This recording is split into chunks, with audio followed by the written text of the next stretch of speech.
इसके अंदर बेसिकली किसके रिगार्डिंग बात करेंगे? इंडिया के रिगार्डिंग, हमारा देश के रिगार्डिंग बात करेंगे। बाकी फ्रांस मतलब अदर जो कॉलोनीज उसके रिस्पेक्ट में उनको बात नहीं करनी है, हमको बात करनी है कि अब इंडस्ट्रियलाइजेशन इंडिया के पर्सपेक्टिव पे क्या हुआ और क्या नहीं, मतलब इंडिया के पर्सपेक्टिव में क्या हुआ, उसका एक मेजर कॉज क्या हुआ। मजाक नहीं है, तो पर आपको क्या करना है, पर्सपेक्टिव पे बात करना है। अब इंडिया में किस तरीके से इंडस्ट्रीज चली है, जब ब्रिटिशर्स आए तो उस पे इंडस्ट्रीज पे क्या इंपैक्ट पड़ा है, उसके बाद किस तरीके से इंडियन इंडस्ट्रियलिस्ट ने किस तरीके से वापस से कुछ रिफॉर्म्स लेके आए, उस टाइम पीरियड के अंदर वीवर्स और वर्कर्स जो थे उनका क्या स्टेटस रहा, और ले देकर फाइनली हमारा चैप्टर क्या हो जाएगा, ओवर हो जाएगा। ठीक है, एक वर्ड होता है एंटरप्रेन्योर। इसका मतलब मालूम है किसी को? हाँ जी,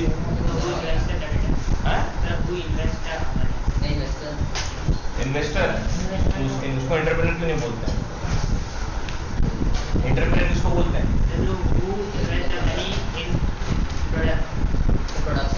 but he will know the but he will call the investor ना, not the entrepreneur। एंटरप्रेन्योर किसको बोलेंगे?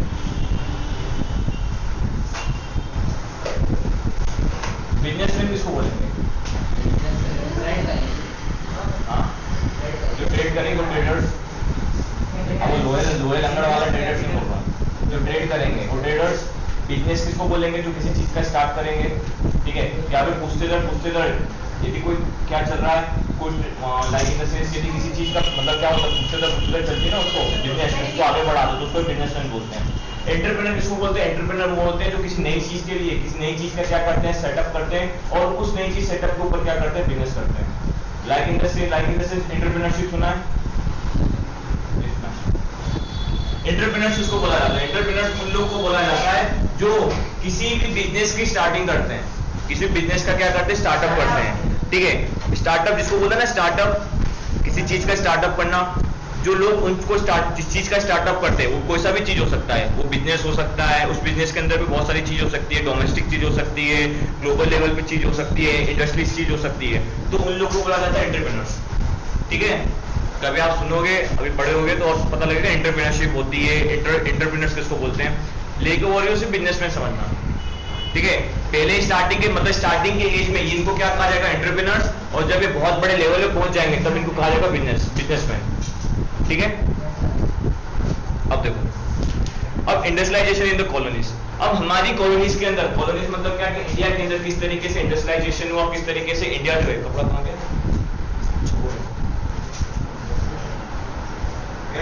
और आज के टाइम पे ट्रेडिंग में बहुत ज्यादा डिफरेंस है।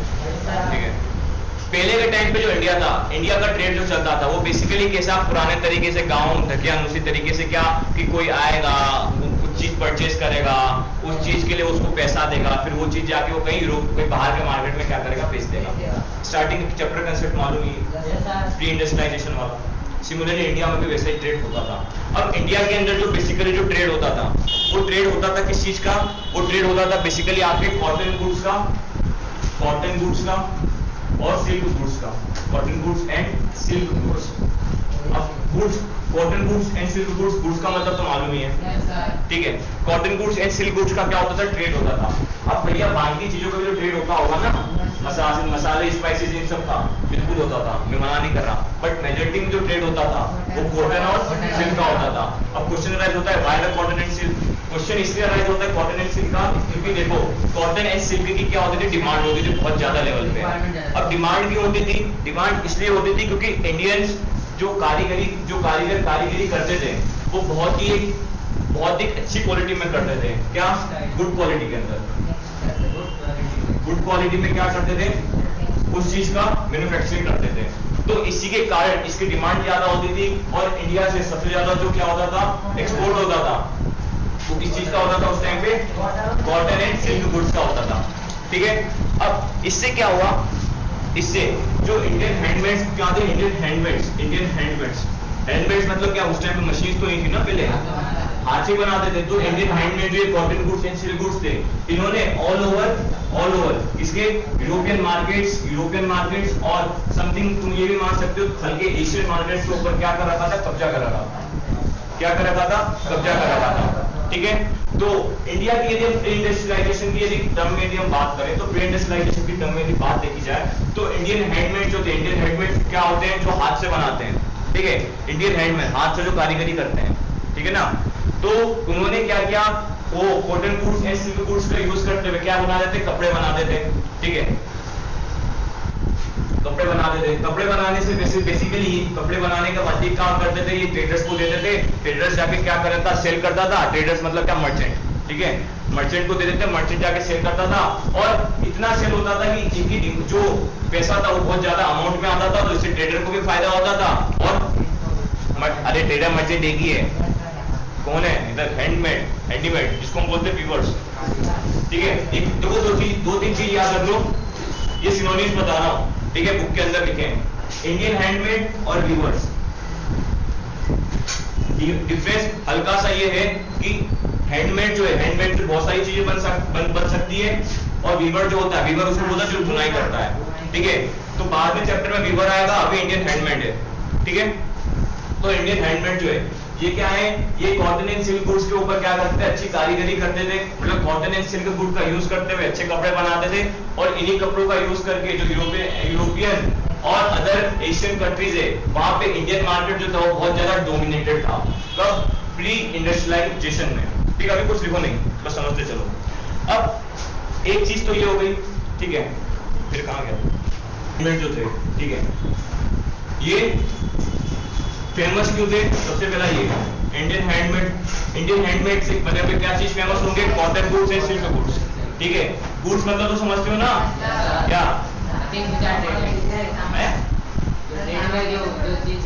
हाँ, तो कॉटन और सिल्क से क्या, कौन सा प्रोडक्ट होगा, कपड़े, हिंदी में बोल दिया कीजिए कभी, ठीक है। तो इंडियन हैंडमेड जो है उसके सबसे बड़े क्या थे, क्या वो किस चीज के कारण फेमस था, सबसे पहला गुड क्वालिटी, अच्छी क्वालिटी के क्या देता था, कपड़े देता था। अब यदि क्वालिटी अच्छी होगी तो ऑब्वियसली बात है, डिमांड क्या होगी, बढ़ेगी। तो इसकी डिमांड क्या हुई, इंक्रीज हुई, डिमांड इंक्रीज हुई। अब डिमांड इंक्रीज होगी तो ऑब्वियसली बात है, ट्रेडर्स अपने क्या बढ़ाएगा, नेटवर्क बढ़ाएगा। नेटवर्क क्यों बढ़ाएगा, अब बाई चांस सपोज समझो, यदि ये सपोज समझो यूरोप का क्या है, कंट्री है, ठीक है। यहाँ पे बंदा आता है, वो इंडियन कपड़े लेके आता है, इंडियन कपड़े लेके आता है, और वहाँ यहाँ पे आके वो बेचता है। और मेरे दोस्त ने क्या किया, उसको खरीदा, फिर मैं उसके घर पे गया, मैंने देखा, अरे वाह क्या साड़ी है, क्या कपड़ा है, तो मैंने बोला एक काम कर, मुझे भी उस इंडियन ट्रेडर से क्या चल रहा है यहाँ पे। तो ऑब्वियसली बात है यार, वो अपने क्या करेगा, नेटवर्किंग एरिया भी क्या करेगा, बढ़ाएगा। अब बढ़ाने के लिए मैं एग्जांपल ये दे रहा था कि मेरे को क्या चाहिए, मेरे को मेरे फ्रेंड से मैंने देखा कि उसके पास एक अच्छा कपड़ा आया, एक अच्छा कॉटन का कपड़ा आया, तो मैंने बोला उसने कैसे लिया, तो मेरे को ये प्रोसेस बताएगा, तो मैं जाकर उस ट्रेडर से बात करूंगा। अब बाई चांस मेरा घर 400 किलोमीटर दूर है, मेरे फ्रेंड के घर से दूर है, तो वो क्या कर बोलेगा, एक काम करता हूँ मैं ना, आपके यहीं से कुछ लोकल मार्केट के अंदर कुछ लोगों को क्या करता हूँ, कॉन्टेक्ट कर लेता हूँ, और उन्हीं कॉन्टेक्ट से मैं क्या करूंगा, आपको कपड़े भिजवा दूंगा। तो वो क्या करेगा, अपना नेटवर्क बड़ा करेगा। तो इस तरीके से इंडियन मार्केट ने क्या किया, पूरे के पूरे यूरोपियन मार्केट के अंदर और सेंट्रल एशिया का मार्केट के ऊपर क्या किया, कब्जा कर लिया, ठीक है। फिर चला चलते आपके कौन से, आपने यदि आपने इंडियन हिस्ट्री पढ़ी है, तो इंडियन हिस्ट्री पढ़ी होगी, तो आपका ये टाइम पीरियड चला था कब से, जब आपके मौर्य वंश थे, गुप्ता वंश थे, और साथ ही साथ आपके एक आधे दिल्ली सल्तनत थी, ठीक है। और हल्का टाइम पीरियड में आपकी अकबर तक, कहां पे, मुगल वंश तक क्या चला था, और थोड़ा बहुत जहांगीर का टाइम पीरियड। अब 1600 समथिंग क्या हो जाती है, ईस्ट इंडिया कंपनी घुस जाती है, ईस्ट इंडिया कंपनी घुसती है। मैं हिस्ट्री को याद रखते चलना है, मैं कोरिलेट करते चल रहा हूँ, ठीक है। ईस्ट इंडिया कंपनी घुसती है, ईस्ट इंडिया कंपनी किसके लिए घुसती है,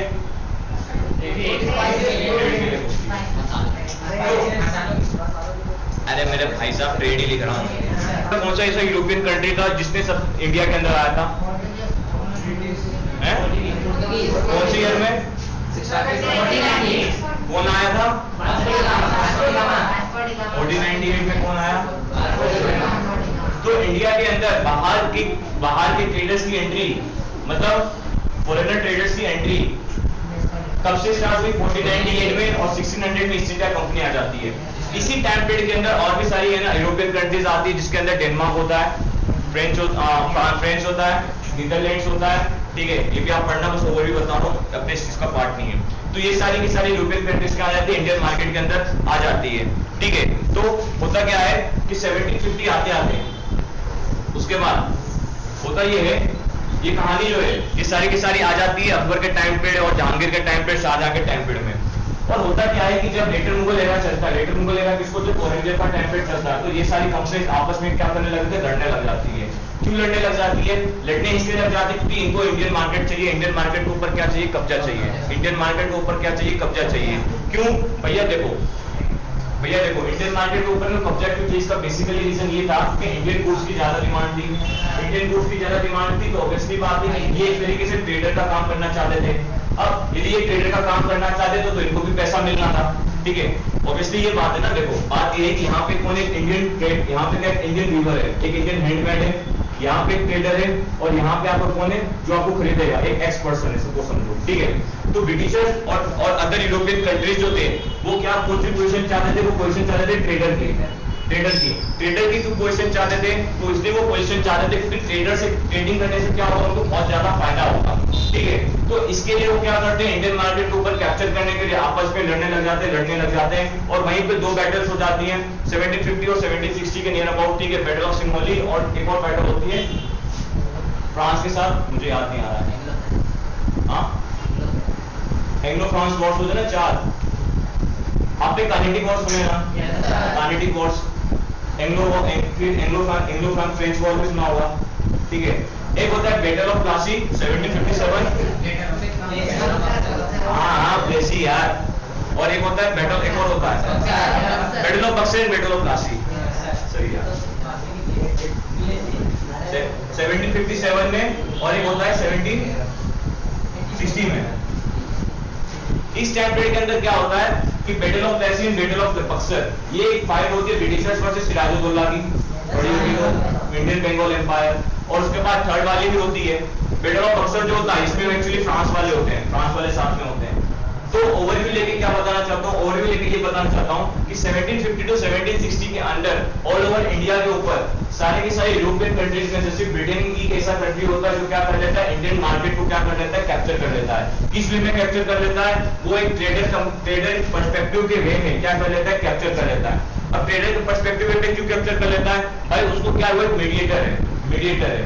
अब कपड़े कौन बनाएगा, कपड़े बनाएंगे जो गांव में रहेंगे, जो वीवर्स होंगे, जो हैंडमेड होंगे, उनको बेचने कौन जाएगा, बेचने जाएंगे ट्रेडर्स, और ट्रेडर्स की पोजीशन जो होगी वो क्या होगी, एक तरीके से स्ट्रॉन्ग पोजीशन होगी। अब स्ट्रॉन्ग पोजीशन कैसे होगी, स्ट्रॉन्ग पोजीशन इस तरीके से होगी क्योंकि देखो ट्रेडर जो होता है वो क्या करता है, वो बाई चांस यदि सपोज समझो यदि जो कपड़ा है उसकी मैन्युफैक्चरिंग यदि 100 रुपए हुई है, तो ट्रेडर क्या करेगा, ट्रेडर अपने मन के मुताबिक टैक्सेस लगाकर उसको है ना 2500 या 3000 का बना देगा। 2500-3000 बना के जब वो यूरोपियन मार्केट में बेचेगा तो फायदा किसको कितना क्या होगा वो तुम कैलकुलेट कर ही सकते हो। बेसिकली फायदा ट्रेडर को होगा, और उससे जो भी कमाएगा वो किसको हल्का सा जो क्वेश्चन है, लाइक इन द सेंस जो 100 रुपए या 200 रुपए होगा वो किसको दे देगा, हैंडमेड को दे देगा। तो बेसिकली फायदा सबसे ज्यादा किसको होगा।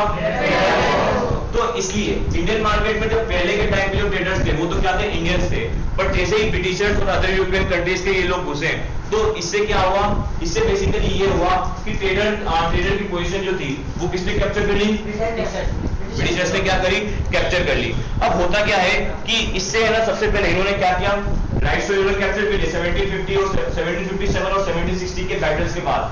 ठीक है, इसने क्या क्या किया, मतलब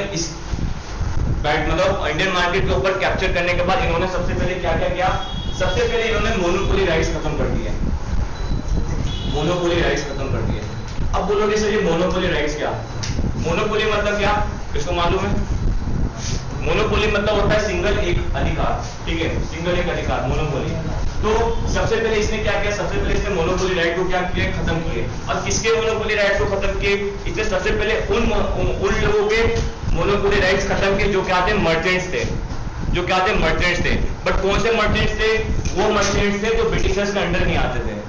अब ब्रिटिशर्स के अंडर कौन नहीं आते थे, ब्रिटिशर्स के अंदर वो लोग नहीं आते थे जो अदर यूरोपियन कंट्रीज के थे, पहला मर्चेंट। ठीक है, दूसरे जो कुछ इंडियन मर्चेंट्स थे, तो वो लोग इंडियन वीवर से जो सामान खरीदेंगे वो सामान न खरीद पाए, और इसके लिए उन्होंने सबसे पहले उन लोगों के राइट से क्या कर दिए, खत्म कर दिए। ठीक है, एक रूल्स एंड रेगुलेशन लगा के। सेकंड पॉइंट क्या क्या, अब देखो इंडियन हिस्ट्री यदि पढ़ी होगी तो इस टाइम पे भी क्या चल रहे थे, आपस में किंग्स के बैटल चल रहे थे, ठीक है। एंग्लो मराठा, ये इधर एंग्लो क्या बोलते हैं जो आपका एंग्लो मैसूर, ये सारे वॉर्स भी पढ़े होंगे, बाइक यदि नहीं पढ़े तो सुन लो बस। इस टाइम पे भी क्या था, किंग का राज चल रहा था, मुगल एम्पायर इस वक्त भी सस्टेन था, इतना तो याद है ना, मुगल एम्पायर जिंदा था। तो हुआ क्या कि किंग्स जो लोग थे, किंग क्या थे, बैटल ऑफ प्लेसी के पहले, मतलब बैटल ऑफ प्लेसी और ये क्या बोलते हैं आपका बैटल ऑफ बक्सर, इसके पहले क्या हुआ कि किंग्स लोगों ने इन लोगों को क्या दे रखी थी, छूट दे रखी थी। किंग्स लोगों ने इन लोगों को क्या दे रखी थी, छूट दे रखी थी। तो छूट का फायदा उठा के इन्होंने क्या किया, इंडियन मार्केट के बारे में और जाना, इंडियन मार्केट स्टेटस के बारे में और जाना कि किस तरीके से इंडियन व्यूअर्स किस तरीके से ट्रेडर्स को बेचते हैं, किस तरीके से ट्रेडर्स जो होता है वो मर्चेंट्स को बेचते हैं। तो इसका फायदा उठा के जब 1750 के अंदर इन्होंने क्या किया, वॉर जीत लिया, 1750 टू 1760 के अंदर जब इन्होंने इंडिया के बेसिक पोस्टर्स के ऊपर कब्जा कर लिया, तो उन्होंने इस चीज का फायदा उठा के क्या किया कि बीच में से जो इंडियन मर्चेंट्स थे और अदर फॉरेनर्स क्या थे, मर्चेंट्स थे और अदर फॉरेनर्स जो यूरोपियन कंट्रीज के ट्रेडर्स थे, उन लोगों को क्या किया, हटा दिया। ठीक है, ये क्लियर हो गया? डाउट है इसमें? इंडियन इंडस्ट्रियलाइजेशन ऑफ कॉलोनीज है, ठीक है। इसमें मैं ये कहना चाहता हूं कि देखो एक टाइम पे था जब स्टार्टिंग में जो ट्रेड होता था वो ट्रेड चलता था कैसे, स्टार्टिंग में ट्रेड चलता था, ट्रेड चलता था हैंड वीवर से ट्रेडर, ट्रेडर के से जिसको चाहिए उसको सामान मिल जाता था। तक क्लियर है ना? अब होता ये है कि यूरोपियन हमारी कंट्रीज में घुसते हैं, कब घुसते हैं, में घुसते हैं, ठीक है। अब यूरोपियन हमारी कंट्रीज में घुसते हैं, अब सबसे पहले वो क्या करते हैं, ट्रेडर्स के वो क्या थे, ट्रेड के लिए आए थे, तो ट्रेड के लिए वो क्या करते हैं, इंडियन मार्केट को जानते हैं। इंडियन मार्केट को जानने के लिए वो क्या करते हैं, जो किंग होता है, कभी आपने पढ़ा होगा कि जहांगीर अकबर इन सबसे परमिशन ली जाती है, तो जो किंग होते उस टाइम उन्होंने उनको परमिशन दे दी। उस परमिशन से उन्होंने क्या किया, उन्होंने ट्रेडर का रोल जाना कि इंडिया में ट्रेडर जो होता है वो किस तरीके से मार्केट कैप्चर करता है, किस तरीके से माल बेचता है, क्या करता है क्या नहीं करता है। तो ट्रेड के पर्सपेक्टिव पे उन्होंने इंडियन ट्रेडर्स के बारे में जाना। इसी के साथ ही साथ आते आते जब 17th सेंचुरी और 18th सेंचुरी आता है तो ये लोग क्या करते हैं, आपस में लड़ते रहते हैं। अदर यूरोपियन कंट्रीज किसके लिए लड़ते हैं, इसलिए लड़ते हैं इंडियन मार्केट के ऊपर, क्योंकि इनको क्या चाहिए था, कैप्चर चाहिए था। अब इसी का फायदा उठाते हुए 1750 टू 1760 में आपके 3 से 4 बैटल्स हो जाते हैं, जिसमें इन यूरोपियन कंट्रीज में जैसे ब्रिटेन ही होता है वो क्या होता है, जीतता है। अब जब ब्रिटेन जीत जाता है तो ब्रिटेन जीतने के बाद क्या करता है, सबसे पहले जो बाकी के जितने भी ट्रेडर्स होते हैं और जितने भी मर्चेंट्स होते हैं उनको क्या कर देता है, ये हटा देता है। क्योंकि देखो क्योंकि उसको फायदा अपना चाहिए ना, दूसरे को क्यों फायदा करवाएगा, तो सबसे पहले क्या करता है, ये इन लोग को हटा देता है। ठीक है, अब हटाने के लिए मेन रीजन क्या था, हटाने के लिए मेन रीजन इसलिए था क्योंकि देखो ब्रिटिशर्स को क्या चाहिए था, कैप्चर करना था किस पे, इंडियन मार्केट में। अब इंडियन मार्केट पे क्यों कैप्चर करना था, इंडियन मार्केट में इसलिए कैप्चर करना था क्योंकि इंडियन गुड्स की काफी ज्यादा डिमांड थी। क्लियर है, यही कहानी समझाएगी। मार्केट पे कैप्चर किया, ठीक है। तो पहले जो ट्रेड होता था वो ट्रेड बेसिकली लैंड वाइज भी होता था और शिप पानी पे भी होता था, ठीक है, शिप पे भी होता था। तो स्टार्टिंग में मतलब ब्रिटिशर्स आने से पहले जो पानी के थ्रू क्या होता था, ट्रेड होता था, वो 2 पोर्ट से होता था। एक पोर्ट होता था सूरत का और एक पोर्ट होता था बंगाल का, ठीक है, बंगाल पे कौन सा, हुगली रिवर, ठीक है, हुगली रिवर। तो जब राजा मतलब लाइक इन द सेंस देखो ये सब है ना एक टाइम पीरियड में सब आ रहे हैं, ठीक है ना, एक टाइम पीरियड में आ रहे हैं। तो बस टाइम पीरियड याद, पिछला हिस्ट्री है ना, इंडियन हिस्ट्री थोड़ा बहुत भी याद है, तो उसी के हिसाब से कोरिलेट कर रहा हूं। अब ईस्ट इंडिया कंपनी और क्या बोलता है, वास्को डी गामा 1498 में आया, ईस्ट इंडिया कंपनी 1600 में आई, ठीक है। उसके पहले और उसके साथ ही साथ मतलब क्या, अब एक दिन में आके तो लोग पूरा मार्केट कैप्चर नहीं किया ना इन्होंने, इनको मार्केट कैप्चर करने में तो 400 साल लग गए, ऑब्वियसली बात है। तो 400 साल में कहीं ना कहीं से तो ट्रेड चलता रहेगा ना, ट्रेड तो बंद नहीं होगा। तो जो ट्रेड जहां से चलता था उसका सूरत और बंगाल, किस टाइप का ट्रेड मतलब क्या, पानी पे जो चलता था, लेवल पे पानी पे चलता था। अब तुम बोलोगे सर पानी पे क्यों, लैंड पे भी तो दौड़ा सकते थे, भैया बिल्कुल लैंड पे दौड़ा सकते थे, बट एक बात बताओ, अब कोई बंदा यदि यहाँ पे रह रहेगा, कोई यहाँ पे यदि कोई ट्रेडर होगा और उसके पास ये पानी है और उसको माल कहीं यदि यहाँ बेचना है, ठीक है, तो क्या यहाँ से जाएगा कि यहाँ से जाएगा, पानी से जाएगा ना। तो भैया वही तो सोर्स बता रहा हूँ मैं, तो पानी के सोर्स पे क्या करेगा, वो जाएगा, क्योंकि उसको यहाँ पे ज्यादा कम पैसे खर्च करने पड़ेंगे। तो इसके लिए बेसिकली क्या था, दो पोर्ट बहुत ज्यादा डेवलप थे, एक था गुजरात का सूरत और एक था बंगाल का हुगली। ठीक है, अब 1750 आते आते क्या हुआ, 1750 आते आते क्या हुआ कि ब्रिटिशर्स ने मार्केट के ऊपर क्या कर लिया, कैप्चर कर लिया। अब ब्रिटिशर्स ने मार्केट के ऊपर जैसे ही कैप्चर कर लिया तो उन्होंने अपने कुछ नए पोर्ट्स क्या कर लिए, स्टैब्लिश कर लिए। ठीक है, कुछ नए पोर्ट्स को क्या कर लिए, स्टैब्लिश कर लिए, और इन जो पोर्ट्स थे, ये जो पोर्ट थे, इनको क्या कर दिया, हटा दिया। इन पोर्ट्स को क्या कर दिया, हटा दिया, और अपने नए पोर्ट्स क्या कर लिए, डेवलप कर लिए। ठीक है, अब तुम बोलोगे सर नए पोर्ट्स कौन से, मछलीपट्टनम, हाँ कटक वाला, ये तो ट्रेड बेचेंगे, और बेचेंगे किसको, यूरोपियन मार्केट, और कहां पे, सेंट्रल एशिया में।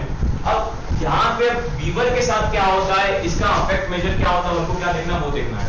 भैया कोरिलेट कर रहे हो, दिक्कत है, प्रॉब्लम है।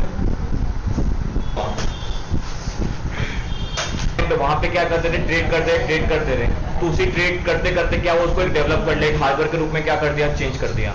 इसलिए वहां पे वो आए भी थे, उस एरिया से ज्यादा क्या थे, परिचित भी थे। इसी के कारण उन्होंने उसी एरिया को क्या कर लिया, अपना पोर्ट बना लिया। ठीक है, और उसी एरिया को जब पोर्ट बना लिया तो उनको जो दो पोर्ट पहले से थे इंडियन में, इंडिया के मतलब इंडियन ट्रेडर जब यूज करते थे, बंगाल एंड इधर सूरत वाला, तो उसको वो यूज करते नहीं थे, तो इसलिए उसको क्या करते हैं, इन्होंने हटा दिया, और एक तरीके से उसके ऊपर कोई ध्यान नहीं दिया। ठीक है, उसके अंदर बहुत सारे एरियाज थे जहां पे ब्रिटिशर्स के पोर्ट बने हैं, आज भी बने हैं। ठीक है, अब तुम बोलोगे सर सूरत पे तो ध्यान नहीं दिया। अब एक बात बताओ, सूरत कितना बड़ा एरिया है, मैप पे देखोगे इतना सा, बट यदि सी शोर से देखोगे, तो इंडियन, सपोज समझ लीजिए सूरत इतना बड़ा एरिया है। ठीक है, तो यहाँ पे कुछ एरिया जो होगा, जो एशियन टाइप का पोर्ट होगा, जहाँ पे इंडियन ट्रेडर्स करते होंगे, वो सिर्फ इतने का यूज करते होंगे। ठीक है, बट ब्रिटिशर्स ने क्या किया, ब्रिटिशर्स ने किसी और अलग एरिया पे क्या किया, अपना पोर्ट बना दिया सूरत में। ठीक है, तो वो भी एक तरीके से क्या हो गया, न्यू पोर्ट हो गया। ये मैं कहना चाहता हूँ। वीवर्स की क्या स्टेटस है, वीवर्स किस तरीके से गरीब हुए, ठीक है, उसके बारे में हमको देखना है। अब हुआ क्या हुआ, ये देखो 1498 और समथिंग, तुम मान लो एक टाइम पीरियड 14 to 15 सेंचुरी के अंदर बेसिकली 5 यूरोपियन कंट्रीज इंडिया में आई थी। नाम बताता हूँ कौन कौन से, ब्रिटिशर्स, फ्रांस, डेनमार्क, नीदरलैंड और डेनमार्क बता दिया था, हाँ, पोर्तुगल नहीं, पोर्तुगल कहाँ पे पड़ता है, यूरोप में पड़ता है। वेट, नीदरलैंड, डच, डेनमार्क, उसके बाद क्या होता है, फ्रांस और ब्रिटेन। 5 हो तो गई। अरे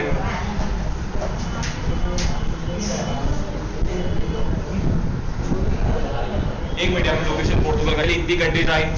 ठीक है, अब ये कंट्रीज क्या करेंगे, इनिशियली जैसे ही घुसी, तो अब यहाँ पे हम पर्सपेक्टिव किसके रिगार्डिंग बात करेंगे, सिर्फ ब्रिटेन के रिगार्डिंग बात करेंगे।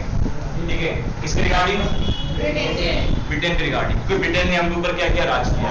अब सबसे पहले क्या है, पोर्तुगीज और डेन, इन्होंने मार्केट के ऊपर क्या किया था, कब्जा कर लिया था स्टार्टिंग फेज में। ठीक है, स्टार्टिंग फेज में जब आप पढ़ोगे तो आप एक पोर्तुगीज का क्या होता है, उसके गवर्नर के बारे में पढ़ोगे, उसके बारे में जब पढ़ोगे तो उससे आपको पता लगेगा। ठीक है, कि उसने क्या किया था, नियर अबाउट जो आपका मध्य प्रदेश और जो एमपी का मिडिल वाला पार्ट है, नियर अबाउट थोड़ा साउथ वाला पार्ट है, एमपी नहीं सॉरी, इंडिया का जो है, इंडिया का मिडिल वाला पार्ट और साउथ वाला पार्ट, उसमें क्या कर लिया था, कैप्चर कर लिया था। तो मेजरली मार्केट जो डोमिनेटेड था नियर अबाउट 16th सेंचुरी में, वो डोमिनेटेड था पोर्तुगीज से, फिर बाद में कोई डेन्स आ जाता है, फिर फ्रांस से डोमिनेटेड हो जाता है, ये सब हो जाता है। अब ये देखिए, हमको पर्सपेक्टिव किसके रिगार्डिंग बात करनी है, ब्रिटेन के रिगार्डिंग बात करनी है। अब कहानी क्या है, तुम्हारे चैप्टर के अकॉर्डिंग ये सुनाना चालू करता हूँ।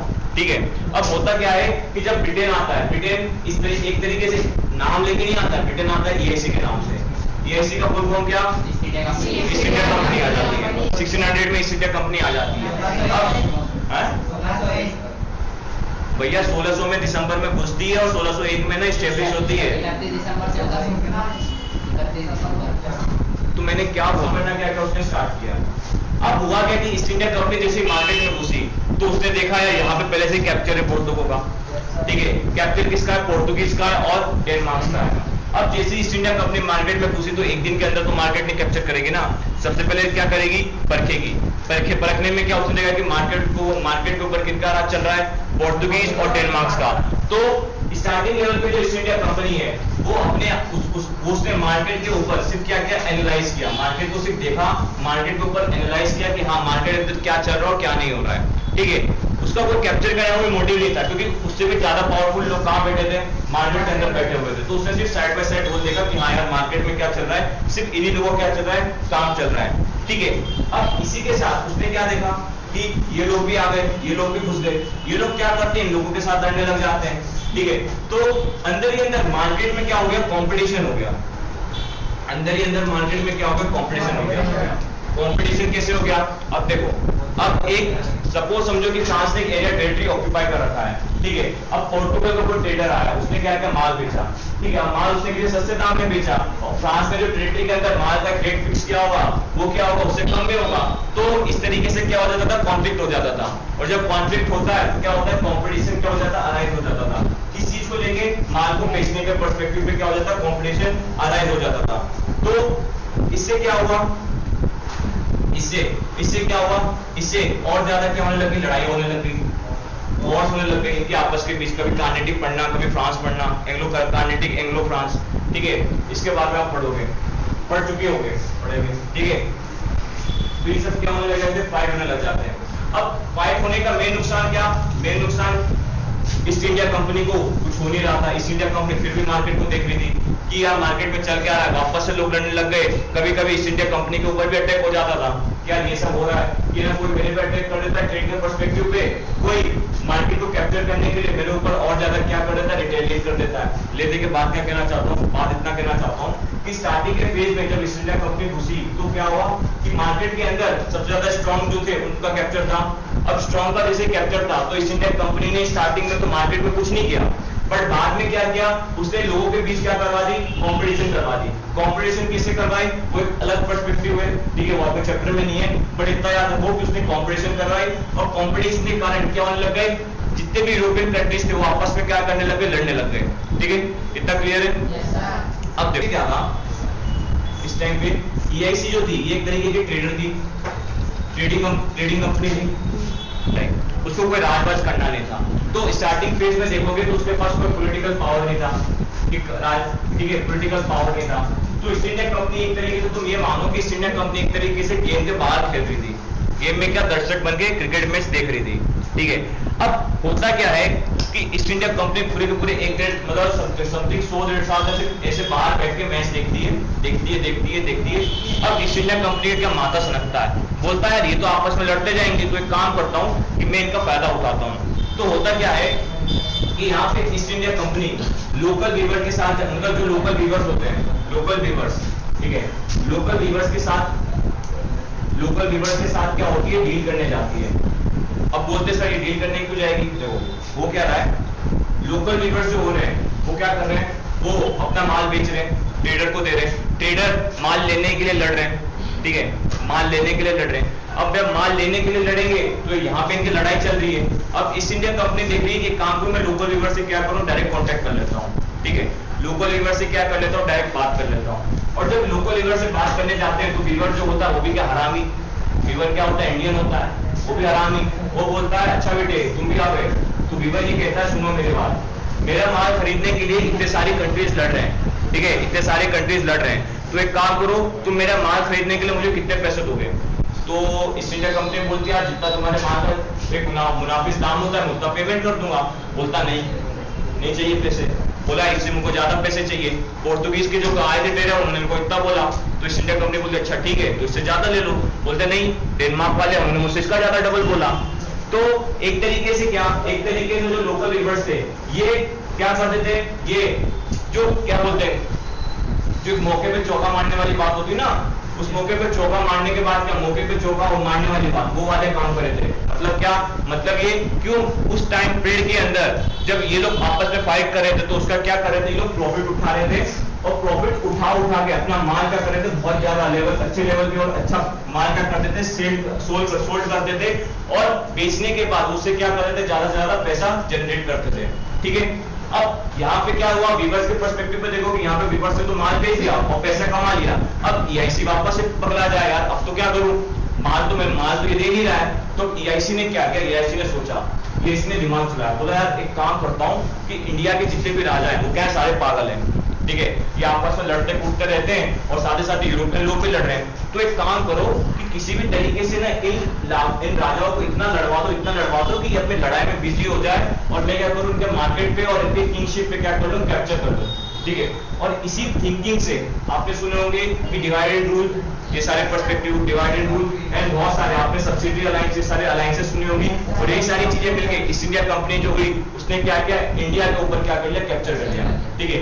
और जब इंडिया के ऊपर कैप्चर कर लिया तो सबसे पहले तो इन्होंने सारे यूरोपियंस को मारा, भर के मारा, सारे के सारे ट्रेडर्स को भगाया, बोला तुम निकलो यहाँ से, ठीक है, सारे के सारे ट्रेडर्स को भगाया। उसके बाद इन्होंने ऑल ओवर कंट्री के ऊपर पॉलिटिकल पावर ले ली, ऑल ओवर कंट्री के ऊपर क्या कर ली, पॉलिटिकल पावर ले ली। अब पॉलिटिकल पावर लेने के बाद क्या हुआ, ये आए वापस वीवर के पास, बोले अच्छा बेटे उस टाइम तो बड़े कूद रहे थे, अब बताओ, ठीक है। अब वीवर सोच रहा है अब क्या बोलूं, इसे तो मार्केट में कंपटीशन ही खराब कर दिया, ठीक है। अब तुमको यदि मार्केट कंपटीशन समझ में नहीं आया तो वो बताता हूँ, ठीक है। अब सबको समझो, ये एक चौक है, इस चौक का पैसे देने में कितने रुपए, सपोज समझो कि तुमको ये चौक खरीदना है, तो मुझे इसके कितने रुपए दोगे,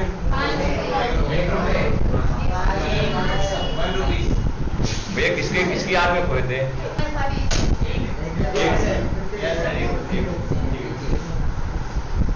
अब सपोज समझो कि ये चौक जो है दुनिया की आखिरी चौक है, इसके बाद कोई चौक नहीं बनेगी, अब कितने दोगे,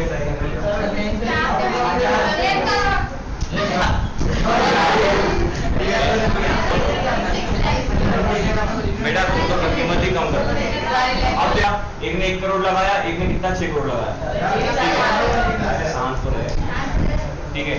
अब देख कितना, अब इन्होंने इतना लगा दिया, ठीक है, बट मैं क्या हूं, मैं हरामी बंदा हूं, मैंने बोला नहीं, ठीक है, मैं वापस से बोल रहा हूँ, इसको ये चौक चाहिए, ये दुनिया का आखिरी चौक है, कितने में, 100 करोड़, इसने क्या किया 100 करोड़। अब जो ये 50 लाख वाला बंदा है, ये क्या करेगा, इससे जलेगा, ठीक है, जलेगा तो ये इसको क्या करेगा, मारेगा, फिर इसका दिमाग खराब होगा, इससे मारेगा, ठीक है, फिर बाई चांस गलती में इसको यदि एक दो पड़ गए तो ये भी इससे लड़ेगा, अब जब ये इससे लड़ेगा बाई चांस इसको भी पड़ गए तो ये भी इससे लड़ेगा।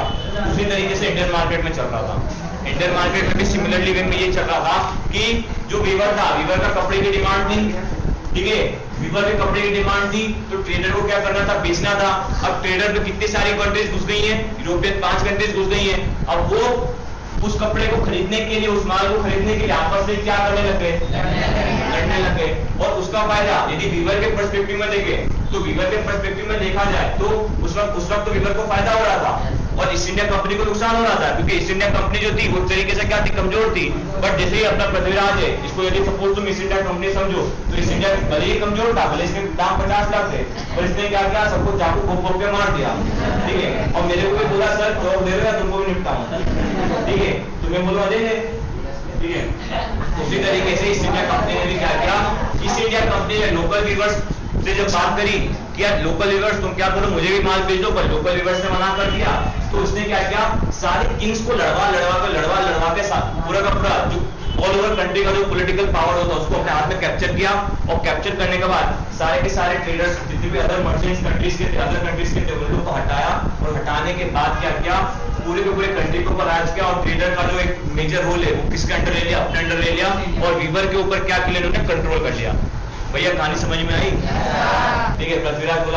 पृथ्वीराज ने बोला कि ये चौक पृथ्वीराज ने मुझसे ले लिया, ठीक है, पृथ्वीराज ने चौक ले लिया। अब बोला यार तुम बहुत उछल गए थे उस वक्त, मैंने बोला माई बाप माफ कर दो, ठीक है। अब यार उसको वीवर से ही बोलते ना, माई बाप हुजूर, माई बाप माफ कर दो, जिसको मार और भगा दिया। तो उसी तरीके से ब्रिटिशर्स ने था, उन्होंने मार के भगा दिया, ठीक है। अब हुआ क्या कि पृथ्वीराज जो था वो बोला अरे मैंने तो पूरे इंडिया के ऊपर कब्जा कर लिया है, अब ये वीवर जो है, मतलब सपोज समझो इंडिया को तुम समझ लो स्कूल, ठीक है, अब इस स्कूल में मैं एक वीवर, तो इसने पूरे स्कूल में कब्जा कर लिया, अब इसलिए मेरे पास आया, इसलिए मुझे चौक में ले लिया, ठीक है। अब पृथ्वीराज में क्या आ गया, घमंड आ गया। सपोज लेके चलते थे ना, पृथ्वीराज में क्या होगा, घमंड आ गया, बोलूंगा अब मैं इससे डायरेक्ट क्यों बात करूं, अब एक काम करता हूँ, मैं एक नए आदमी को अपॉइंट करता हूँ, वो नए आदमी से क्या करेगा, बात करेगा। तो मतलब जी जो आपकी मर्जी। तो हुआ क्या, ब्रिटिशर्स ने भी क्या किया, ब्रिटिशर्स ने अब इंडियन वीवर से बात करने के लिए उस नेल लोग को अपॉइंट किया। उस नेल लोगों, उन लोगों का नाम है क्या बोलते हैं, गुमास्तास, जो भी है, ठीक है, गुमास्तास है, ठीक है, गुमास्तास क्या थे, गुमास्तास वो लोग थे जो वीवर से क्या करते थे, डील करते थे, वीवर्स और हैंडमेड से क्या करते थे, डील करते थे, हैंडमेड से डील करते थे। अब इनका काम क्या था, अब एग्जाम्पल में वापस आऊं। अब पृथ्वीराज आया, पृथ्वीराज ने गुमास्तास को अपॉइंट किया। गुमास्तास में कौन, किसको अपॉइंट करे गुमास्तास में, अरे ये कहां से आएगा, पकड़ा, ठीक है, कूलर पकड़े, बोला चल रहे माल ला, माल लेके आ, माल लेके आ। मैं बोला माई बाप कौन सा माल, तो बोला यार बेटा जो तू बनाता है ना वही माल बना। मैंने बोला अच्छा ठीक है। तो सबसे पहले तो मैंने बोला माई बाप एक काम करो, कुछ पैसे तो दो, तभी जाके तो माल खरीदूंगा। तो गुमास्ता बोला अच्छा ठीक है, ये ले पैसे ले और तू जाके माल बना, और ये माल तू किसी और को बेचेगा नहीं, ठीक है, ये माल सिर्फ तू मेरे को ही बेचेगा, और किसी और के पास तू गया और यदि तूने मेरे को माल ऑन द टाइम डिलीवरी नहीं की तो मैं तेरा घर बार क्या कर दूंगा, उजाड़ दूंगा। तो मैं डर गया, तो अच्छा माल बाप ठीक है। तो मैं क्या हूँ, मैं गया, मैंने माल वाल बनाया, तो मैंने माल वाल बना के क्या किया, डिलीवर कर दिया। अब वो माल वाल भले किसी क्वालिटी का हो, किस क्वालिटी का, गुमास्ता को कोई मतलब नहीं, इसको कोई मतलब नहीं, सपोज मतलब ये गुमास्ता है, इसको कोई मतलब नहीं, इसने जाकर ब्रिटिशर्स को दे दिया, ब्रिटिशर्स ने जाकर मार्केट में बेच दिया।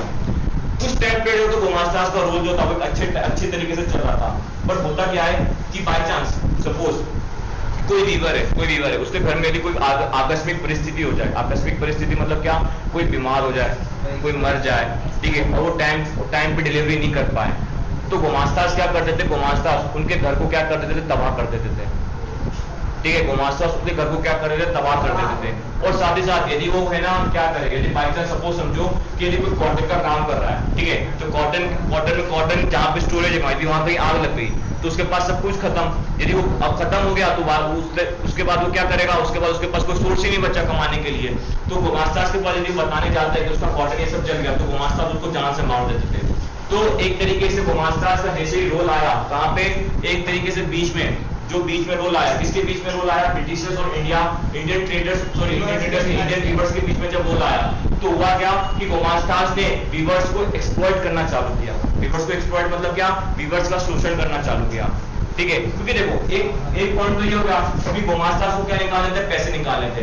अब सेकेंड चीज क्या थी, गुमास्तास जो थे वो इमोशनली वीवर्स से क्या थे, कनेक्ट नहीं थे, ठीक है।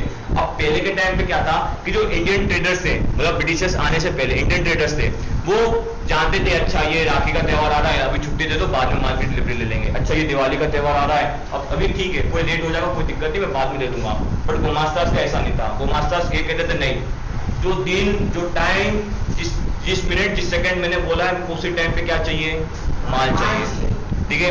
तो गुमास्तास ने क्या किया था, गुमास्तास ने एक तरीके से इंडियन वीवर्स का पूरी तरीके से क्या कर दिया, एक्सप्लॉइट कर दिया, उनका जो बिल्कुल क्वालिटी कारीगरी होती है उसके ऊपर क्या कर लिया, कब्जा कर लिया, और एक तरीके से उनको इस तरीके से मतलब मजबूर कर दिया ना, उनको इस तरीके से मजबूर कर दिया कि बहुत सारे लोग वीविंग छोड़ के किसी और जगह क्या हो गए, शिफ्ट हो गए। मतलब वीवर मतलब एक तरीके से क्या कि वीविंग नहीं करना, मतलब कपड़े की बुनाई नहीं करना, भले मैं कुछ और करूं पर मैं वीविंग नहीं करूंगा, क्योंकि वीविंग करूंगा तो क्या होगा, गुमास्तास मेरे को पकड़ेंगे, और यदि मैंने उनको टाइम पे पैसे या टाइम पे माल नहीं दिया, ठीक है, तो मेरे को मारेंगे और मेरे परिवार को मारेंगे। तो परिवार की जान बचाने के लिए और बाकी अपने रिलेटिव इन सब की जान बचाने के लिए वो क्या करते हैं, वो एक क्या बोलते हैं, एक स्ट्रीम से दूसरी स्ट्रीम में क्या हो जाते हैं, चेंज हो जाते हैं। स्ट्रीम मतलब समझते हो ना, एक सेक्टर से दूसरे सेक्टर में क्या हो जाते हैं, चेंज हो जाते हैं, ठीक है। गुमास्तास का एक और रोल है कि गुमास्तास वीवर्स को किसी और को माल बेचने के लिए अलाउ नहीं करते थे। यदि उन्होंने देख लिया कि किसी और कोई वीवर उनसे डील करके किसी और को माल बेच रहा है, तो उस वीवर को बहुत ज्यादा मारते थे, ठीक है। क्लियर है इतना, भैया कोई डर रहा है, ठीक है। इंडिया के अंदर गुमास्तास, कंपटीशन, लड़ाई, battle of Plassey, battle of Buxar, ठीक है, बैटल ऑफ बक्सर की डेट 1764 है, 1760 नहीं है, ठीक है, 1764। इंडियन पर्सपेक्टिव पे क्या हुआ कि यार इंडिया के अंदर मार्केट में ये सब चल रहा है। अब ब्रिटेन कहाँ बैठा है, हाँ, अरे बेटा कहाँ पे, चलो एक चीज बताओ, ब्रिटेन या इंडिया के ऊपर राज कौन कर रहा था, तो ये सारा का सारा जो खिचड़ी है ये कौन पकाएगी? East India Company. East India Company किसका पार्ट है? ब्रिटेन का। तो अब कहानी हम क्या देखेंगे, ब्रिटेन क्या पकाएगा, ठीक है ना, मतलब राजा अलग पकाएगा, उसका मंत्री अलग पकाएगा। तो मंत्री ने इतना सारा पका दिया, अब ब्रिटेन क्या पकाएगा ग्लोबल लेवल पर, वर्ल्ड लेवल पे। अब उनको क्या देखना है, वो देखना है, ठीक है। एक स्टेटमेंट है, जरा वो लिखो। ओ भैया बनाती है, आज भी कपड़े बनाती है और इसका ब्रांड बिकता है, ब्रांड है बिकता है, ठीक है। अब मैनचेस्टर यूनाइटेड जो है, अब किस तरीके से इंडियन मार्केट को कैप्चर करता है और किस तरीके से इंटरनेशनल मार्केट को डिस्ट्रॉय करता है, ठीक है। Indian market, Indian internal market को कैप्चर करता है और किस तरीके से इंडियन इंटरनेशनल मार्केट को डिस्ट्रॉय करता है, हमको ये पढ़ना है, ठीक है। तो यहाँ पे एक स्टेटमेंट है हेनरी पेडुलो का। आप जब मैनचेस्टर का जब आपका हेडिंग है ना, उसमें जब पढ़ोगे तो उसमें देख लोगे, मैं बस स्टेटमेंट बोल रहा हूँ। Demand for Indian textiles, demand for Indian textiles, demand for Indian textiles की इंटरनेशनल मार्केट में इंडियन क्वालिटीज की डिमांड तब तक कम नहीं हो सकती, इंडियन गुड्स की डिमांड तब तक कम नहीं हो सकती जब तक कोई उसी के बराबर वो क्वालिटी गुड्स है उसको क्या करे, मार्केट में सप्लाई ना करे, मतलब मार्केट में सप्लाई करे। मतलब क्या कि इंडियन गुड्स के कंपैरिजन यदि कोई ऐसी कंपनी, कोई ऐसी चीज या कोई ऐसा बिजनेस यदि उसी मैटर में क्या करे, कपड़े की डिलीवरी करे उसी क्वालिटी लेवल में, तो क्या होगा, तब जाके इंडियन मार्केट को क्या किया जाएगा, इंटरनेशनल लेवल पे क्या किया जाएगा, रिप्लेस किया जाएगा।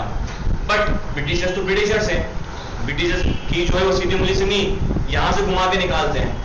ब्रिटिशर्स ने दिमाग लगाया, ब्रिटिश ने वो अच्छा ठीक है ये बात ओके।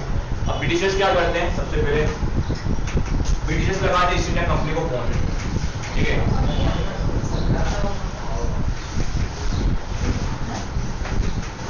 बट हेनरी पेडुलो ने स्टेटमेंट दिया, और वापस अपनी कहानी पे आते हैं। हेनरी पेडुलो ने स्टेटमेंट दिया, ये सब ठीक है, नॉर्मल सी बात है। बट एक बात बताओ, ऑब्वियसली बात है, ईस्ट इंडिया कंपनी ने इंडिया के अंदर ये सब तबाही मचा रखी थी, ठीक है। अब ये सब तबाही मचा रखी थी, ठीक है। अब ब्रिटेन क्या करेगा, ब्रिटेन भी कुछ स्टेप्स लेगा। अब ब्रिटेन जो स्टेप्स लेगा उस स्टेप से क्या होगा, इंडिया का इंटरनेशनल मार्केट क्या होगा, टूटेगा। अब वो किस स्टेप से टूटेगा वो हमको पढ़ना है, ठीक है। अब इसका स्टार्टिंग क्या होता है, इसका स्टार्टिंग होता है मैनचेस्टर का सेटअप कहां पे, इंडिया में, ठीक है। अब इसके लिए मैं कुछ पैराग्राफ्स पढ़ रहा हूँ, वो पैराग्राफ्स में एक्सप्लेन करते जाऊंगा, ठीक है। और ये paragraph exam point of view पे जरूरी है, ठीक है ना, तभी बुक से पढ़ रहा हूँ। अब why did this happen and what were its implication, ठीक है। अब as a cotton industry developed in England, industrial groups began worrying about imports from other countries. They pressurized the government to impose import duties on cotton textiles so that Manchester goods could sell in the Britain without facing any competition from outside. At the same time, industrialists persuaded the East India Company to sell British manufacturers in Indian markets as well. Exports of British cotton goods increased dramatically in the early 19th century. At the end of the 18th century, there had been virtually no import of cotton pieces goods into India. But by 1850, cotton pieces goods constituted over 30% of the value Indian imports, and by the 1870, the figure was over 50%. कहना क्या चाहता है ये सुनाता हूँ। अब देखो, कौन लोग याद है क्या था, उसको बैन कर दिया था आने से। उसी तरीके से अब देखो क्या होता है, ब्रिटेन के अंदर क्या कहानी चलती है, उसी टाइम पे ही कहानी चलती है। अब यहाँ पे टेक्सटाइल के पर्सपेक्टिव पे देखेंगे, उस टाइम पीरियड में जिस तरीके से कॉर्न लॉस लगा के क्या किया, बैन किया गया, तो उसी तरीके से टेक्सटाइल में क्या किया, टेक्सटाइल के अंदर मैनचेस्टर क्या होता था, सेटअप हो रहा था, मैनचेस्टर क्या होता बन रहा था। तो मैनचेस्टर के लोगों ने तिकड़म ये लगाई कि ये काम करो कि बाहर की कंट्री से जो इंपोर्ट होता है, बाहर की कंट्री से जो इंपोर्ट होता है उसको क्या करो, बंद करो। अब भैया बंद क्यों करवा रहे हैं, क्योंकि इनको अपना क्या करना है, माल बेचना है। अब होता क्या था, इंडिया जो मार्केट था, इंडिया जो था उस टाइम पीरियड में, उस टाइम पीरियड के अंदर इंडिया जो था वो अपना इंडियन ट्रेडर्स के साथ माल बेचता था। उस टाइम पीरियड में इंडियन ट्रेडर्स थे, भैया टाइम पीरियड बोल रहा हूँ, ठीक है। अभी ब्रिटिशर्स, अभी जो स्टोरी है वो खत्म हो गई, बट यहाँ पे मैं वापस से फ्लैशबैक में चल रहा हूँ, ठीक है। अब इंडियन ट्रेडर्स जो थे वो क्या थे, वो माल लेके जाते थे और वहां जाके बेचते थे। तो वहां पे क्या थी, गुड क्वालिटी का अमाउंट ये सब क्या होता, प्रोड्यूस होता था। अब उसी टाइम पे नया बंदा मैनचेस्टर को ही आता है, कौन फाउंडर है मेरे को कोई मतलब नहीं, कहानी सिर्फ इतनी सी है, मैनचेस्टर आता है, वो कंपनी का सेटअप करता है, उसको अपने कपड़े क्या रहने होते हैं, बिकवाने रहते हैं, कपड़े क्या रहने होते हैं, बिकवाने रहते हैं। अब कपड़े बिकवाने के लिए उसके लिए सबसे पहले मार्केट में जाता है, मार्केट में देखता है कि इंडियन गुड्स और इंडियन टेक्सटाइल्स इन सब की डिमांड बड़ी ज्यादा है। तो Indian goods and Indian textiles की डिमांड बड़ी ज्यादा है, तो सोचता है यार किसी भी तरीके से क्या करना पड़ेगा कि मुझे इन सब Indian goods and Indian textile को क्या करवाना पड़ेगा, बंद करवाना पड़ेगा। अब Indian goods and Indian textile वो किसे आएंगे, वो इंपोर्ट से आएंगे। इंपोर्ट मतलब समझते हो ना, नहीं समझ में आता तो मेरी गलती नहीं है।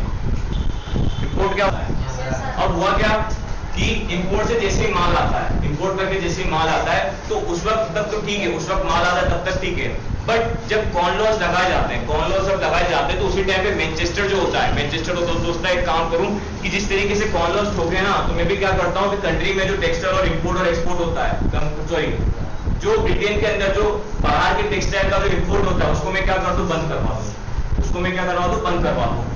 इसको करवाने में जो मैनचेस्टर होता है वो क्या हो जाता है, सक्सेसफुल हो जाता है, वो बाहर का इंपोर्ट क्या करवा देता है, बंद करवा देता है। बाहर का इंपोर्ट बंद करवाने से क्या हो जाता है कि इंटरनल मार्केट के अंदर कपड़ों की वापस से डिमांड स्टार्ट होती है, और इस टाइम पे मैनचेस्टर क्या करता है, अपने कपड़े बिकवाता है। ठीक है, एक पर्सपेक्टिव में समझ में आ गया इंटरनल मार्केट ब्रिटेन के अंदर क्या हुआ। ठीक है, अब सेकेंड चीज क्या होता है, इसी टाइम पे पैरेलली ईस्ट इंडिया कंपनी क्या कर रही है, ईस्ट इंडिया कंपनी क्या कर रही है, ईस्ट इंडिया कंपनी सबसे पहले क्या कर रही है कि सारे के सारे फॉरेन मर्चेंट्स उन सबको हटा देती है, फॉरेन मर्चेंट्स को हटा देते हैं, गुमास्तास को ले आती है, गुमास्तास के साथ जो होते हैं वो गुमास्तास वर्कर्स के साथ डील करते हैं, वीवर्स के साथ डील करते हैं। तो सिमिलरली ये सब टाइम पे सेम नियर अबाउट सेम आ चुका है। तो होता क्या है, ये क्या करता है, ये करता है कि ये क्या करता है, ये सबसे पहले क्या करता है कि आसपास के ब्रिटेन की जितनी भी कंट्रीज स्टेट है वहां पे क्या करता है कि अपने गुड्स को क्या करने लग जाता है, सेल करने लग जाता है। सेल करने लग जाता है, वो भी सस्ते दामों में सेल करने लग जाता है। ठीक है, जब सस्ते दामों में सेल करने लग जाता है, ज्यादा से ज्यादा सेल करने लग जाता है, तो मैनचेस्टर की जो डिमांड होती है वो क्या होने लग जाती है, राइज होने लग जाती है। ठीक है, अब यहाँ पे ब्रिटेन की एक ब्रांच ईस्ट इंडिया कंपनी जो है वो टैक्सेस भी इम्पोज करती रहती है। ठीक है, और साथ ही साथ गुमास्ता जो है उनका भी क्या होता है, वीवर्स के ऊपर अटैक करते रहते हैं। जब ये लोग यहाँ पे खिचड़ी मचा रहे और जो वीवर्स मतलब वीवर्स जो थे, वीवर्स जो थे उनके साथ जब एक्सप्लॉयटेशन हो रहा है, तो होता क्या है कि इंडियन मार्केट से जो रॉ प्रोडक्ट होता है, इंडियन मार्केट से जो पहले के टाइम में मतलब पहले के टाइम पे क्या कि इंडियन मार्केट से जो माल जाता था, जाता कहां था, बाहर की कंट्रीज में, वो धीरे धीरे करके क्या होने लग जाता है, कम होने लग जाता है। ठीक है, धीरे धीरे होकर क्या होने लगता है, कम होने लग जाता है। ठीक है, अब वापस से क्या होता है, अब वापस से इस टाइम पे ब्रिटेन क्या करता है, ब्रिटेन बहुत सारे टैक्सेस एंड लॉ इंपोज कर देता है, कहां पे, इंडियन मार्केट के ऊपर। इंडियन मार्केट के ऊपर लॉस एंड टैक्सेस इंपोज करने से क्या हो जाता है कि जो इंडियन में जो प्रोड्यूसिंग रेट नियर अबाउट यदि 100 रुपए चल रही होती है, वो बाहर की कंट्री में मोर टैक्सेस मोर लगने के कारण जब ब्रिटिशर्स उसको लेके जाते थे तो बहुत ज्यादा अमाउंट में हो जाता था, तो कोई उसको खरीद नहीं पाता था। अब जब कोई खरीदता नहीं था तो मैनचेस्टर क्या आता था, मैनचेस्टर वहां आता था और वहां जाके अपना माल बेच देता था। तो एक तरीके से लोगों के मन के अंदर ही अंदर इंडियन गुड्स को खरीदने की भावना क्या करने लगे, ब्रिटिशर्स खत्म करने लगे। कहानी समझना बस। ठीक है, क्योंकि देखो ब्रिटिशर्स क्या करते थे, ब्रिटिश चालाकी करते थे। कैसे चालाकी कि वीवर से खरीद लिया, ठीक है, उसके ऊपर टैक्सेस ठोक दिए, टैक्सेस से दाम बढ़ गए, दाम बढ़ने के बाद बाहर के इंटरनेशनल मार्केट में ले गए, इंटरनेशनल मार्केट में जो उसकी पहले प्राइस थी उससे 4 गुना दाम बढ़ गया, तो ऑब्वियसली बात है जो कंज्यूमर होगा उसको खरीदेगा नहीं। जब वो खरीदेगा नहीं तो वो कहां जाएगा, मैनचेस्टर के पास जाएगा, क्योंकि मैनचेस्टर ने अपनी कंपनी सेटअप करके रखी है वहां पे। मैनचेस्टर के पास जाएगा तो मैनचेस्टर से खरीदेगा, और जब मैनचेस्टर से खरीदेगा तो मैनचेस्टर का जो टेक्सटाइल होगा वो क्या होगा, इंक्रीज होगा। तो इस तरीके से क्या हुआ, इस तरीके से ये हुआ कि ईस्ट इंडिया कंपनी ने अपनी साइड से इंडियन वीवर्स को मारा और मैनचेस्टर ने अपनी साइड से इंडियन इंटरनेशनल मार्केट के ऊपर इंडियन इंटरनेशनल मार्केट को क्या क्या तोड़ दिया। क्लियर नहीं हुआ क्या? हाँ भैया 2 पॉइंट पे वापस समझा रहा हूं। ठीक है, पानी नहीं है। गुमास्ता से क्या क्या वीवर से कलेक्ट किया माल, उसके ऊपर टैक्सेस ही टैक्सेस ठोक दिए। टैक्सेस ठोकने के बाद जब इंडियन मार्केट के बाहर का इंटरनेशनल मार्केट में जाता था तो मोर टैक्सेस होने के कारण वो क्या होता था, खरीद नहीं पाते थे। अब उसके रिप्लेसमेंट में तो कोई तो चाहिए ना यार, लोग कपड़े तो पहनेंगे ना। तो वहां पे कौन घुस गया, मैनचेस्टर घुस गया। तो मैनचेस्टर ने सस्ते दामों में अपने कपड़े बेचे और कपड़े बेचते बेचते क्या किया उसने, इंडियन का इंटरनेशनल मार्केट डिस्टर्ब कर दिया। अब तुमको एग्जाम्पल भी समझाओ, तो एग्जाम्पल सुनो। अब सपोज समझो मैं क्या हूँ, इंडियन ट्रेडर हूँ, ठीक है, इंडियन ब्रिटिशर हूँ, मैं इंडियन ब्रिटिशर ही हूँ, मान लीजिए चलो इंडियन ब्रिटिशर हूँ, ठीक है। ये जो बंदा है, खड़े हो ना, अरे खड़े हो, ये जो बंदा है, ठीक है, ये जो है ये मैनचेस्टर का बंदा है। निकिता जी खड़ी हो रही है। ये जो है ये क्या है, कंज्यूमर है, ठीक है, कंज्यूमर है। ये मैनचेस्टर का बंदा है, मैं इंडियन ब्रिटिशर का बंदा हूँ। मैंने गुमास्ता से कपड़े खरीदे, ठीक है, गुमास्ता से कपड़े खरीद के मैं लेके आया, मैंने अपने पास सारे का सारा माल रखा, हमको क्या करना है, इंटरनेशनल मार्केट में बेचना है। मेरे पास जो माल आया उसमें क्या था, बहुत ज्यादा टैक्सेस कलेक्ट होके जो माल पहले यूरोपियन मार्केट में, यूरोपियन में कौन है, हम लोग यूरोप में बैठे, सबको समझना, ये यूरोपियन कंज्यूमर है, ठीक है, जो माल पहले, अरे यार 100 रुपए से ऊपर उठो, 1000 रुपए में बिकता था, ठीक है, उसके ऊपर टैक्सेस इंपोज करते करते वो माल सपोज कितने का हो गया, 10,000 का हो गया। मैं 10,000 का माल लेकर चला गया, कहां पे, यूरोपियन मार्केट में। वही ये मैनचेस्टर का बंदा है, ठीक है, ये जो 100 रुपए का माल है, इसने जो ये माल 100 रुपए का इसने बनाया, इसको एक इसमें कितने में बेचेगा, 150 में बेचेगा, बस इसको मालूम है कि 150 में बेचेगा, ठीक है। अब होता क्या है, ये मैडम भी इनके पास कितने, नियर अबाउट 200, 50 रुपए किट्टी पार्टी के भी, ठीक है। ये मैं सबसे पहले मेरे पास आई, क्यों, क्योंकि सबसे पहले मेरे से हमेशा रोज कपड़े खरीदती है। इन्होंने कपड़े देखा, अच्छा ठीक है, इनको पसंद आया। अब जब मैंने इनको रेट सुनाया, रेट कितना सुनाया, इस कपड़े का 10,000 रुपए, तो इनको क्या लग गया, शौक लग गया, शौक लग गया। जब इनको शौक लग गया तो ये क्या हो गई, सदमे में हो गई, परेशान, बोला कि मेरे को तो अपने दोस्त को गिफ्ट करना है, आज उसका बर्थडे, अब मैं क्या गिफ्ट करूंगी, ठीक है। तो उन्होंने क्या किया, उन्होंने बोला नहीं भैया एक काम करो, आप रहने दो, मैं कहीं और से ले लेती हूँ। तो बोला ठीक है ले लो, मैं क्या हूँ, इंडियन ब्रिटिशर हूँ भैया, कैरेक्टर याद रखते चलना, अभी स्टोरी वापस समझाओ उसी को, उसी पैराग्राफ को, ठीक है। अब ये कहां थे, ये गई मैनचेस्टर के पास, इसके पास गई, ठीक है, मैनचेस्टर के शॉप पे देखा, वहां पे इनको पसंद आया। जब वहां पे पसंद आया तो इस बंदे ने उसका दाम कितना बताया, 150 बताया। 150 ये क्या कर सकती थी, पे कर सकती थी, तो इन्होंने 150 पे करी, और 150 पे करने के बाद इन्होंने कपड़े को ले लिए। अब ये अपने दोस्तों के पास जाएंगी, दोस्तों के पास जाके बोलेंगे, अरे के पास जाएंगी और बोलेंगे, अरे वो जो दुकानदार है वो माल 10,000 का बेचता है, फिर चुगली उगली करेंगी, चुगली करके 4 लोग को और बताएंगी, ठीक है। अब वो 4 लोग है वो और लोग को बताएंगे, और वो जो और लोग है वो कहीं और लोग को बताएंगे। तो इस तरीके से क्या होगा कि मैनचेस्टर अंदर ही अंदर क्या होने लग गया, फेमस होने लग गया। अब मेरी बुराई चल रही है ऑल ओवर मार्केट में, तो मेरी डिमांड क्या होगी, कम होगी। जब मेरी डिमांड इंटरनेशनल मार्केट में कम होगी तो ऑब्वियसली बात है कि लोग मेरे से ज्यादा खरीदेंगे नहीं, तो मेरा मार्केट क्या हो जाएगा, खत्म ही हो जाएगा ना। तो इसी तरीके से ब्रिटेन ने इंटरनेशनल मार्केट में इंडियन मार्केट को हटाया, ठीक है। कहानी समझ में आई, पीछे सॉरी देखो, बनाने कॉटन जो रॉ प्रोडक्ट होता है उसकी डिमांड क्या हो जाती है, घट जाती है। अब अमेरिका जो आजाद होता है वो 1883 में होता है, ठीक है भाई, ठीक है।